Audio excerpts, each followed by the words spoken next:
যুদ্ধক্ষেত্রে সৈনিকদের মৃত্যু নিয়ে মৃত্যুর আগে থেকেই কোটি টাকার ব্যবসার জাল পেতেছে এক ভয়াবহ নারী চক্র, যার নাম ব্ল্যাক উইডো চক্র। ইউক্রেন যুদ্ধের ভয়াবহতার মাঝেই সামনে এসেছে শিউরে ওঠার মতো এই প্রতারণার চিত্র।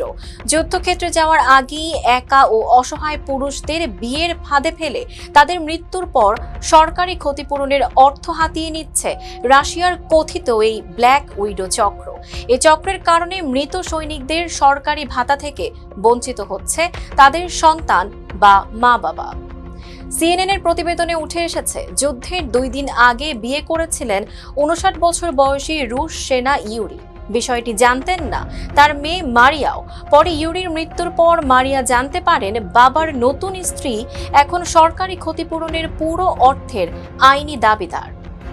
শুধু এই একটি ঘটনাই নয়, সম্প্রতি রাশিয়ায় এমন একাধিক অভিযোগ সামনে এসেছে।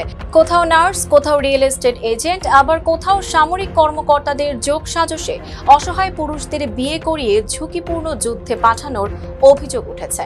তদন্তকারীদের মতে, যুদ্ধকে ঘিরে গড়ে উঠেছে মৃত্যু আর ক্ষতিপূরণের এক ভয়ঙ্কর ব্যবসা, যার সবচেয়ে বড় শিকার হয়ে উঠছেন সেনাদের প্রকৃত পরিবার।